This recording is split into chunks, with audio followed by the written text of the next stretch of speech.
আসসালামু আলাইকুম সুপ্রিয় দর্শক, শুভেচ্ছা জানবেন। ইরানের সশস্ত্র বাহিনীর প্রধান তাদের দেশে মাটির নিচে একটা ক্ষেপণাস্ত্র তৈরি করার কারখানা পরিদর্শন করেছেন এবং এটি গোপনে পরিদর্শন করেছেন তা নয়, এটি পরিদর্শন করার ভিডিও প্রকাশ করা হয়েছে, গণমাধ্যমে এটি জানানো হয়েছে। তার মানে হলো যে ইরান একটা বার্তা স্পষ্ট করে দিতে চায় যে তাদের সামরিক সক্ষমতা মোটেও ধ্বংস হয়নি, ক্ষেপণাস্ত্র পুরোপুরি শেষ হয়ে যায়নি, বরং তারা দ্বিগুণ বেগে মাটির নিচে সুরক্ষিত জায়গাতে ক্ষেপণাস্ত্র তৈরি করছে। এর একটাই বার্তা, সেটি হলো যে আবারও যদি আক্রমণ পাল্টা আক্রমণ শুরু হয় তাহলে ইরান এবার কঠোর জবাব দেবে।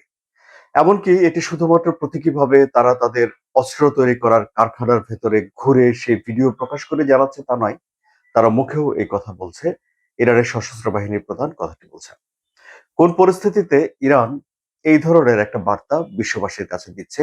যখন যুক্তরাষ্ট্র ইরানকে এবার অর্থনৈতিকভাবে মাটির সঙ্গে মিশিয়ে ফেলতে চায়, অর্থাৎ ইরানের উপরে কঠোরতর একটা নিষেধাজ্ঞা আরোপ করতে চায়, যা অতীতে কখনো এত বড় নিষেধাজ্ঞা ইরানের উপরে আরোপ করা হয়নি।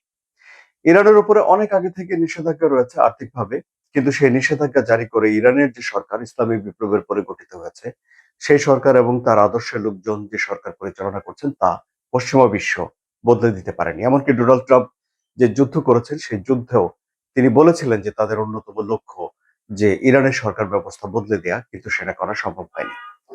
তাহলে এখন যুক্তরাষ্ট্র যে একটা কঠোর নিষেধাজ্ঞা আরোপ করতে যাচ্ছে, এবং এটি যুক্তরাষ্ট্রের যে অর্থমন্ত্রী আছে তিনি বলছেন যদি ইরানকে অন্য কোনো দেশ সহযোগিতা করে তাদের উপরও নিষেধাজ্ঞা আরোপ করতে যাবে। এই পুরো ঘটনাগুলোর একটা নিন্দাও ইরান করেছে। ইরানের তরফ থেকে বলা হয়েছে যে এই ধরনের উদ্যোগগুলো এগুলো ভালো নয়, এগুলো ইরানের আর্থিকভাবে ক্ষতিগ্রস্ত করবে, এবং শুধুমাত্র যে ইরানের ব্যবসা বাণিজ্যকে ক্ষতিগ্রস্ত করবে তা নয়, বরং চীনেরও ব্যবসা বাণিজ্যকে ক্ষতিগ্রস্ত করবে। অর্থাৎ ইরান এখন প্রকাশ্যে তাদের ক্ষতি চীনের ক্ষতি হিসেবে সামনে নিয়ে এসেছে। অর্থাৎ যুক্তরাষ্ট্রকে একটা চীনের ভয়ও দেখিয়ে দিয়েছে ইরান। এই বার্তা থেকে এটি স্পষ্ট হয়ে ওঠে। যুক্তরাষ্ট্রের তরফ থেকে বলা হয়েছে যে তারা আশা করেন যে চীন ইরানকে সহযোগিতা করবে না। অর্থাৎ যুক্তরাষ্ট্র মনে করছে বা আশা করছে যে ইরান এবং যুক্তরাষ্ট্রের যে ঝামেলা চলছে তাতে করে চীন নিরপেক্ষ ভূমিকা পালন করবে এবং চুপচাপ বসে থাকবে। সত্যিকার অর্থে কি এই যে নিষেধাজ্ঞা যদি দেওয়া হয় ইরানের উপরে, ইরানের ব্যবসা বাণিজ্য যদি মুখ থুবড়ে পড়ে, তাহলে কি চীন ক্ষতিগ্রস্ত হবে? হওয়ার আশঙ্কা আছে। কিভাবে? ইরান হলো চীনের রোড অ্যান্ড বেল্ট ইনিশিয়েটিভের অন্যতম গুরুত্বপূর্ণ একটা জায়গা। সুতরাং এই জায়গা কোনোভাবেই চীন হারিয়ে ফেলতে চাইবে না, এটি স্পষ্ট একটি কথা।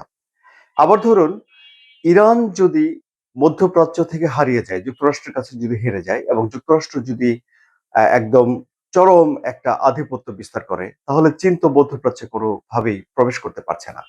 কাজেই মধ্যপ্রাচ্যে নিজের আধিপত্য টিকিয়ে রাখার জন্য ইরানকে সহযোগিতা করা চীনের কাছে দরকারি, এবং চীন তার ব্যবসা বাণিজ্যের এই স্বার্থটা এই অঞ্চলে টিকিয়ে রাখতে চাইবে, এটি অনুমান করা যায়। চীন কি বলছে? দুই পক্ষ যখন চীনকে নিজেদের কাছাকাছি রেখে উপস্থাপন করছে, যুক্তরাষ্ট্র কিংবা ইরান, তখন চীন বলছে যে যুদ্ধ নয়, কূটনৈতিকভাবে এই সমস্যার একটা সমাধান করতে হবে। চীন দেখতে চায় যে আলাপ আলোচনার মাধ্যমে যুক্তরাষ্ট্র এবং ইরানের মধ্যে যে ঝামেলা চলছে সেটি মিটমাট হয়ে যায়।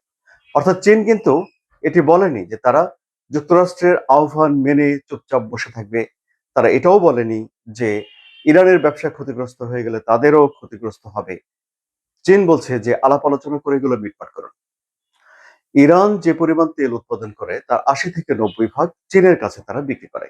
আর ইরান থেকে যে পরিমাণ তেল চীন আমদানি করে সেটি চীনের মোট চাহিদার মাত্র ১২ ভাগ। অর্থাৎ আরো বেশি পরিমাণে তেল আমদানি করার সুযোগ চীনের রয়েছে। এই পরিস্থিতিতে এখন যুক্তরাষ্ট্র এবং ইরানের ভেতরে হামলা পাল্টা হামলা চলছে না বটে, বন্ধ আছে।